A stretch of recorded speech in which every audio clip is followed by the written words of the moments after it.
Sans atteindre les niveaux de la Manif pour tous, le camp des opposants à la PMA pour toutes a su mobiliser. Au-delà des prévisions, l'explication se trouve-t-elle sur les réseaux sociaux? Nous avons mené l'enquête et voici les indices. Un hashtag GPA qui mobilise les contres sur le thème de l'étape d'après, une droite qui se fait discrète alors que Marine Le Pen prend clairement position, une communication presque à front renversé au regard de ce qu'elle était à l'époque de la Manif pour tous, comme on va l'expliquer avec nos invités, et un trio de ministres, Belloubet, Buzyn, Vidal, dont le ton et le style contrastent très fortement avec celui de Christiane Taubira à l'époque. Est-ce la cause d'un débat aujourd'hui plus apaisé? Hashtag ira soumettre le résultat de cette enquête à Élodie Roustarucci, communicante qui travaillait à l'époque au sein du ministère de Christiane Taubira. Mais d'abord, premier indice avec des réseaux sociaux qui buzzent autour d'un incident. On est à l'Assemblée en plein examen de loi de bioéthique lorsque le résultat d'un vote à main levée est contesté en direct par les députés LR. Je mets donc aux voix l'amendement 2123 qui a reçu un avis favorable du rapporteur et du gouvernement. Qui est pour? Qui est contre? Il est adopté. Comment ça?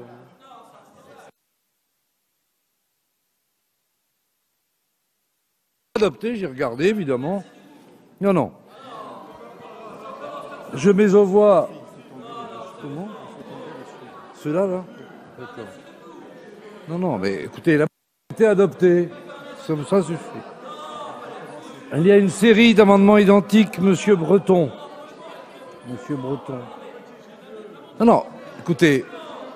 Mais pourquoi vous contestez? Si je vous dis que l'amendement a été adopté, il a été adopté. Écoutez, ça suffit. On ne va pas trancher le débat pour savoir s'il fallait recompter ou pas, mais juste vous signaler que cette vidéo est en fait un tube, puisqu'elle a été vue 1,5 million de fois sur les réseaux sociaux. Pourquoi un tel succès? C'est ce qu'on va voir de suite avec Véronique Reissoult de Dentsu Consulting.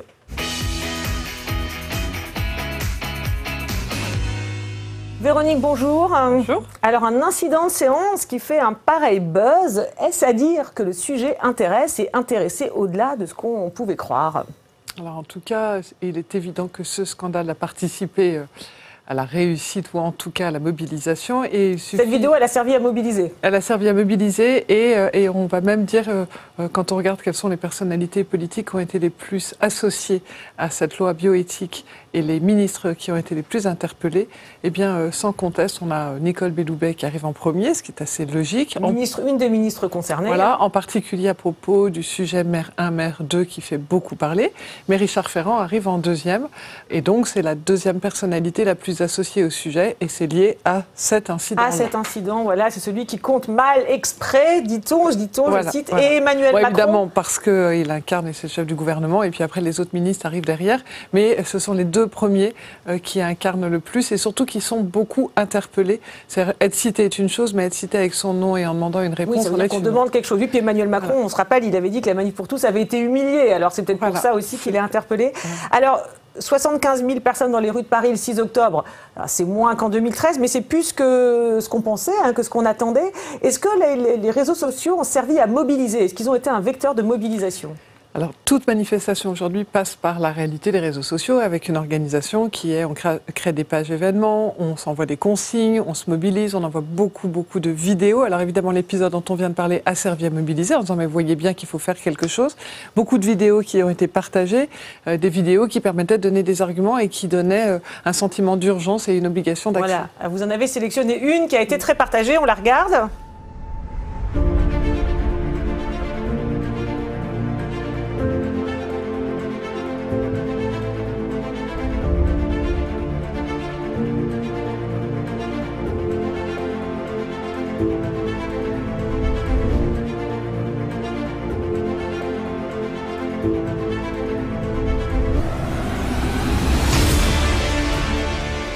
On est est encore là sur le thème du débat tronqué. Hein. C'est toujours ce même thème en fait qui a cristallisé la mobilisation sur les réseaux sociaux. Alors oui et non. En fait, ce qui a cristallisé sur les réseaux sociaux, c'est plus le sujet GPA. En fait, si on regarde les mots qui sont dans l'ensemble des messages, voilà, le nuage de mots à tous les mots qui ont été associés au débat, c'est ça sur les réseaux sociaux. On voit que bon, évidemment, il y a d'abord le sujet des enfants et le sujet du repère et du repère entre la mère et le père, mais c'est surtout le mot GPA. Et en fait, le mot GPA qui est en très gros, avec évidemment le mensonge.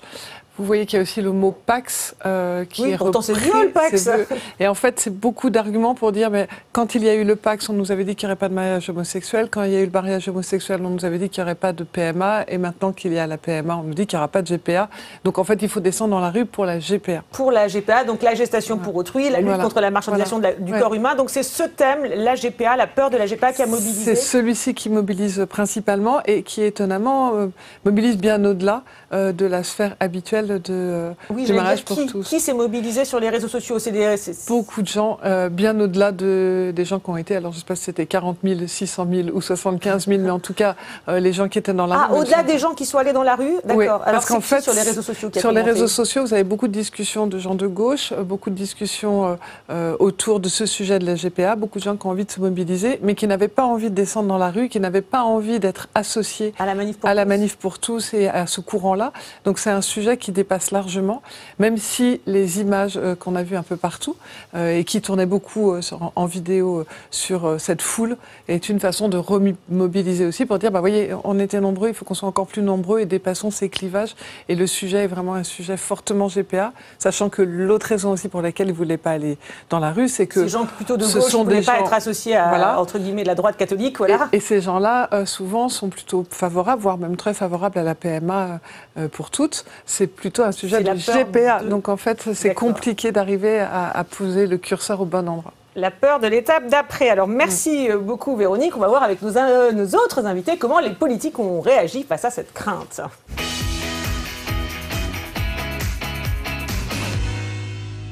Philippe Guibert, ex-directeur du SIG, service d'information du gouvernement et auteur d'une mission sur la désinformation en santé pour le ministère d'Agnès Buzyn.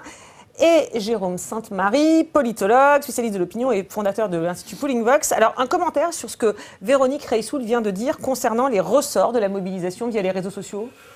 Oui, je crois qu'il y a effectivement la question de la bonne foi gouvernementale et de la bonne foi des défenseurs de la PMA qui est posée. Et il y a ceci, il y a également le caractère, comment dirais-je, la possibilité d'une expression démocratique en cours de quinquennat. C'était déjà vrai pour les Gilets jaunes. Là, de la même manière, même si la sociologie, visiblement, de la manifestation est radicalement différente, de la même manière, ces opposants à la PMA et surtout à la GPA sont obligés de se mobiliser sur les réseaux sociaux et dans la rue parce qu'ils n'ont pas de relais, ce que disait Véronique, y compris dans l'opposition. Que la mobilisation sur les réseaux sociaux, du moins l'intérêt du sujet, dépasse largement le cadre du nombre de manifestants dans la rue. C'est ça qui est symptomatique. Sur les ressorts de la mobilisation, un petit commentaire aussi? Oui, ce qui est intéressant, c'est que du point de vue des modalités de la mobilisation, on pourrait dire que ces réseaux ex-manif pour tous, c'est un peu l'inverse des Gilets jaunes. C'est-à-dire qu'ils ont une présence sur le numérique qui est pas si massif que ça. Quand on va chercher Manif pour tous sur Facebook, on tombe sur des pages qui n'ont pas un nombre d'abonnés qui est considérable.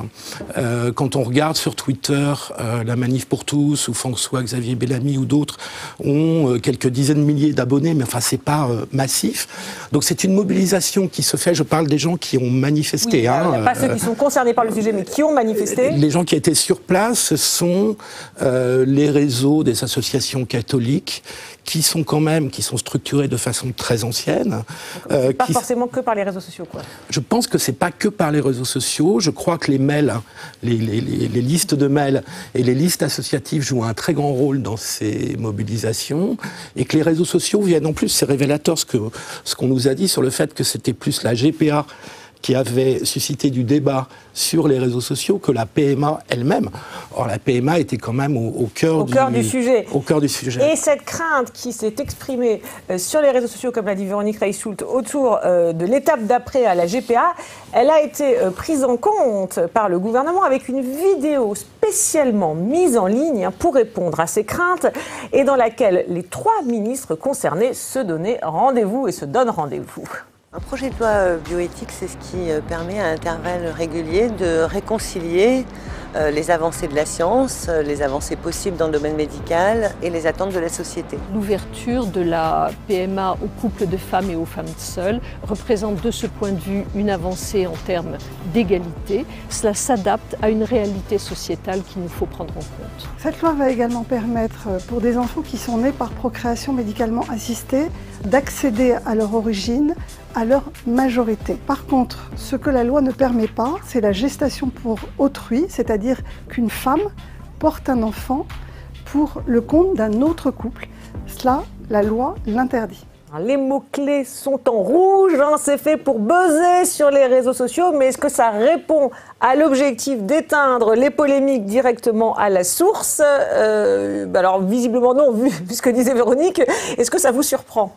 Non, parce que je crois que le choix du gouvernement et de l'exécutif, c'est de ne pas faire de cette réforme un étendard comme a pu l'être le mariage pour tous en 2013 pour le gouvernement socialiste. Oui, justement, là, elle cherche à éteindre les craintes. Voilà, exactement. Donc c'est une vidéo pour apaiser les craintes, pour se dire que tout ça, c'est une adaptation à la société, ça répond à une logique d'égalité, et que surtout, ça interdit la GPA.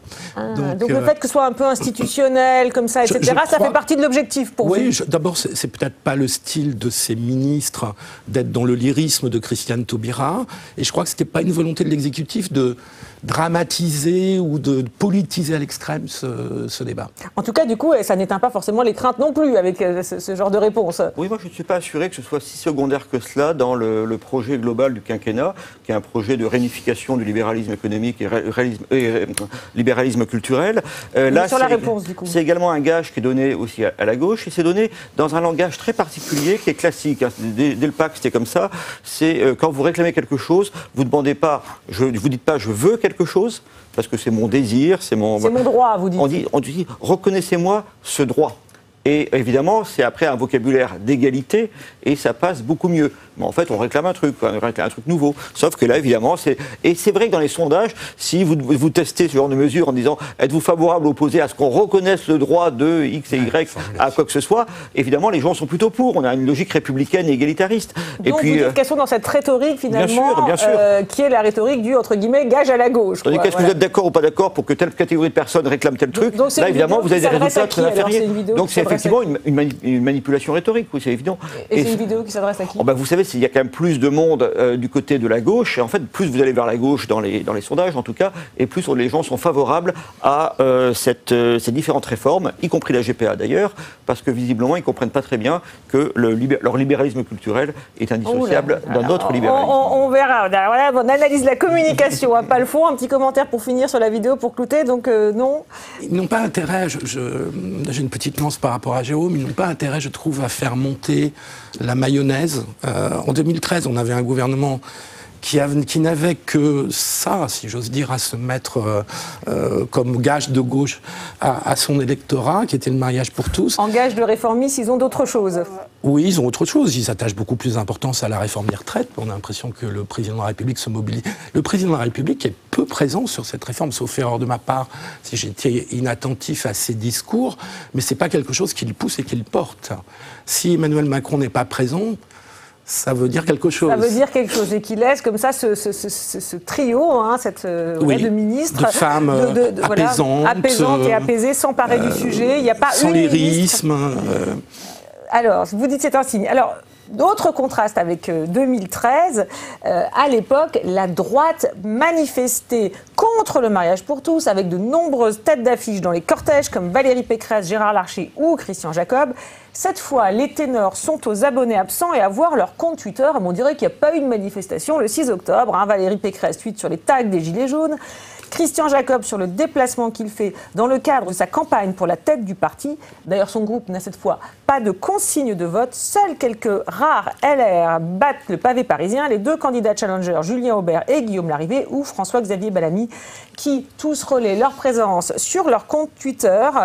Ça vous étonne, l'un et l'autre, cette absence de la droite, et dans la rue et sur les réseaux sociaux aussi? Je pense que c'est lié aussi au faible score de la liste Bellamy lors des élections européennes, la tentative de contrecarrer l'hégémonie de La République En Marche sur le plan des valeurs. Donc ils en tirent la leçon, du coup, même pas de suite sur le sujet. Ils sont très échaudés. C'est un petit peu en fait un cadeau empoisonné qui a été fait à cette droite catholique que la nomination justement de François-Xavier Bellamy à la tête de la liste, parce que là du coup ça laisse entendre que cette ligne-là, cette culture-là n'est pas importante pour la droite. Je crois que c'est faux. Je crois que c'est faux parce qu'effectivement, vous avez en réalité, dans le vote à droite, toujours une importance très grande de ces valeurs et je ne suis pas sûr que là, les leaders politiques de droite fassent une si bonne opération que cela. Ne commettent pas une erreur en ne se fondant même pas dans un petit commentaire.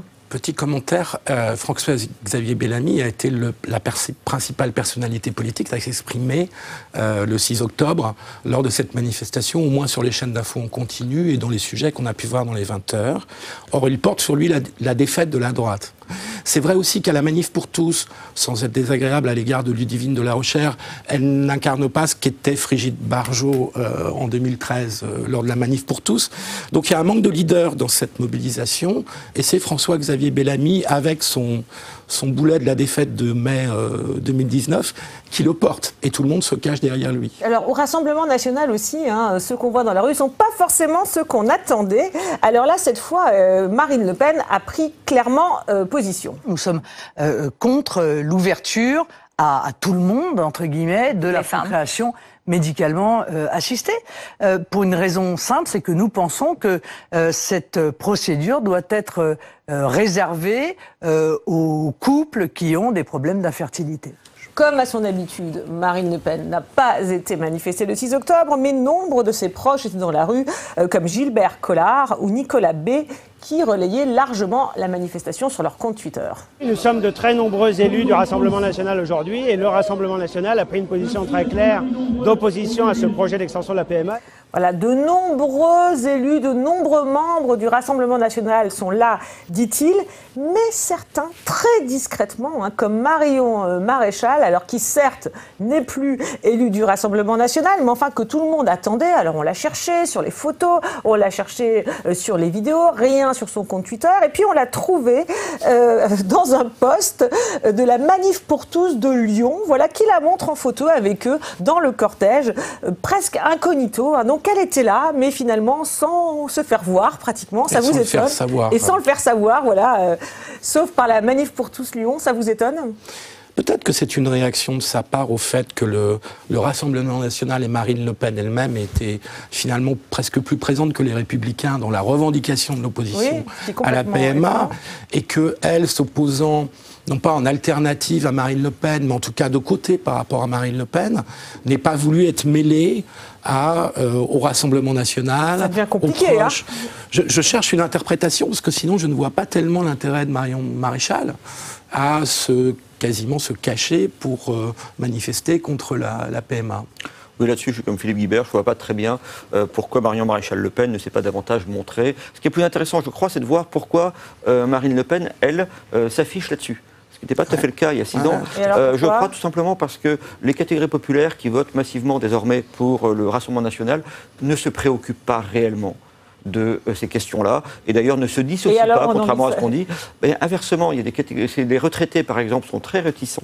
Il y a une variable d'âge qui est très forte sur ces enjeux-là, et c'est précisément les catégories qui ne votent quasiment pas pour Marine Le Pen. Donc si vous voulez, c'est des terres de conquête pour elle. Elle ne peut pas les accrocher par son programme économique, le moins qu'on puisse dire, mais inversement, elle peut les accrocher sur des thèmes culturels. Elle peut essayer d'aller, comment dirais-je, braconner sur ces terres de la droite classique. Alors les vidéos du Rassemblement National n'ont pas spécialement buzzé pour le coup sur les réseaux sociaux.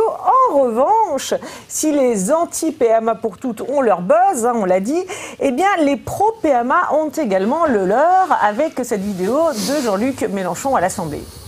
La filiation n'a jamais été autre chose qu'un fait social et culturel. C'est un homme qui vous parle. La paternité a toujours été une présomption. Et les hommes s'en sont assurés par des moyens de violence qui forment l'histoire des siècles de la condition féminine.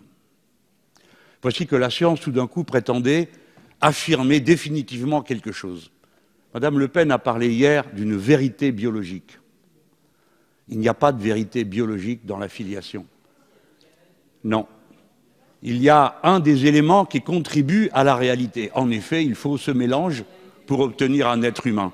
Mais cela ne crée pas le rapport social entre parents et enfants. Avec ce discours, Mélenchon a fait le buzz chez les pro-PMA pour toutes, mais certains de ses proches l'ont fait dans le camp d'en face, celui des anti-PMA pour toutes, avec cette vidéo de Daniel Obono qui propose un amendement. Ce projet de loi actuellement, qui ouvre aux couples de femmes l'accès à la PMA, n'a pas prévu d'établir la filiation pour les personnes transgenres ayant procréé de façon biologique. Ainsi, la suppression de la mention de sexe à l'état civil, qui n'a, de notre point de vue, plus aucun intérêt du point de vue de la société et dont l'utilité, l'efficacité ne nous semble plus avérée, ça permettrait de pallier à ce manque.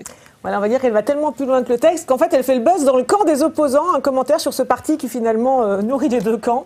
Vous avez montré la députée Obono avec quelque chose qui a un peu surpris et qui à mon avis a contribué à la mobilisation relativement réussie des opposants à la PMA. Mais vous avez plein d'exemples en réalité à prendre dans cette mouvance de la France Insoumise. Le député Lachaud par exemple s'est déclaré favorable à le fait qu'il n'y ait pas seulement 2 parents reconnus, mais pourquoi pas 3 ou 4. Eux, ils ont fait le buzz dans le camp d'en face. C'est très intéressant. Sébastien Lachaud, lui, se justifie, déclare très naturellement, c'est cohérent par rapport à ce qu'a dit Jean-Luc Mélenchon. Ça pose quand même une question de communication, je trouve, intéressante de la part de la France Insoumise. Quand on préparait l'émission, vous disiez, ce discours de Jean-Luc Mélenchon, c'est vraiment un des discours un peu porte-voix, justement, beaucoup plus peut-être que ceux des ministres qu'on a vus au début, qui sont peut-être moins lyriques.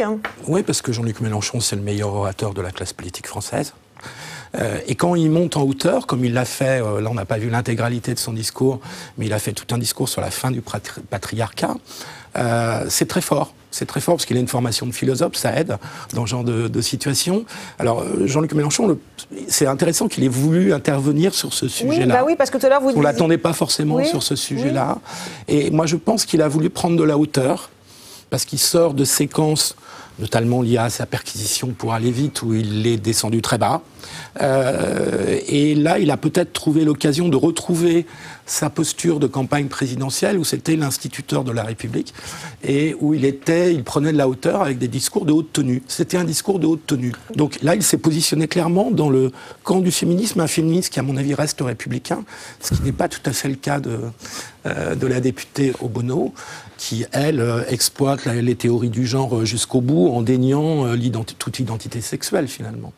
Donc c'est une vision beaucoup plus minoritaire, alors que Jean-Luc Mélenchon me semble dans un registre plus universaliste. C'est une question d'étape, ça viendra. C'est une question d'étape. Bon, pas de débat de fond. En tout cas, vous avez parlé de Jean-Luc Mélenchon comme étant un des grands orateurs. Alors, il y avait une grande oratrice en 2013, c'était Christiane Taubira.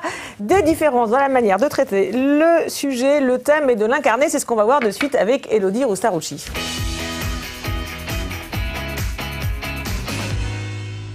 Élodie Roustarouchi, bonjour. Alors vous avez travaillé en 2013 en tant que communicante au ministère de Christiane Taubira.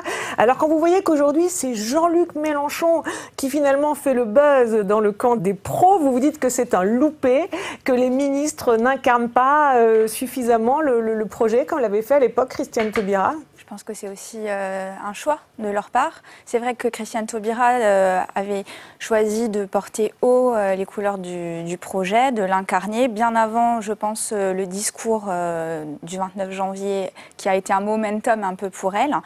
Mais dès l'automne 2012, en fait, où les débats commencent, elle avait pris à bras-le-corps le sujet et l'a incarné. Il y a aussi le fait que Christiane Taubira était plus connue aussi à l'époque que le sont les ministres actuels, que ce soit la ministre de la Santé, la ministre de la Justice ou encore la ministre de la Recherche, qui sont dans l'opinion publique quand même moins connues que Christiane Taubira, qui avait 4 mandatures de députée avant d'être ministre et qui avait fait parler d'elle pour la loi sur la criminalisation de l'esclavage. Donc il y avait aussi ça, et puis elle porte en elle effectivement ce verbe haut qu'on lui connaît. Donc c'est un contexte différent. C'est un contexte différent, avec une personnalité différente.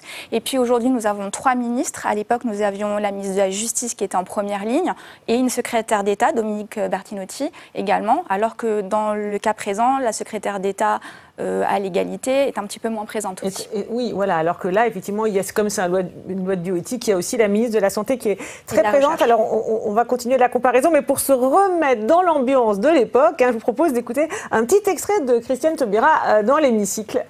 Nous allons oser poser des mots sur des sentiments et sur des comportements. Nous allons oser parler de mensonges à l'occasion de cette campagne de panique, de pseudo-suppression des mots de père et de mère dans le Code civil et dans le livret de famille.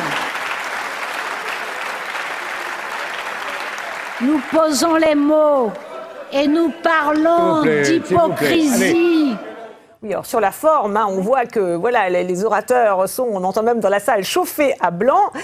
Et ce qui inspire aujourd'hui ce commentaire à Gérard Larcher. Le débat est moins hystérisé qu'à l'époque de François Hollande et de Christiane Taubira. Voilà, moins hystérisé qu'à l'époque. Et c'est vrai qu'à revoir ces images, on dit que Christiane Taubira presque en joue ou en jouait avec le recul. Est-ce que c'était une bonne stratégie? Et quand vous revoyez la stratégie des ministres aujourd'hui, comme le disait Philippe Guibert, c'est peut-être un choix aussi de ne pas cristalliser les oppositions. Est-ce que vous vous dites que finalement c'est peut-être mieux maintenant? Alors je pense que c'est pas tout à fait la même chose. D'une part, le discours de Christiane Taubira, donc c'est celui du 29 janvier quand le texte arrive en plénière à l'Assemblée nationale, et quand elle parle en disant très clairement, on va mettre des mots sur les mots et en voulant et en parlant d'hypocrisie, elle fait référence à tout ce qui a été dit pendant les 6 précédents mois, où effectivement il y a eu beaucoup de choses qui ont été dites de façon virulente de part et d'autre. Il faut quand même se rappeler que c'est l'Église qui a quand même porté la voix en premier dès août 2012, et de grandes voix de l'Église catholique se sont exprimées très fortement sur le sujet à l'époque, un petit peu moins aujourd'hui.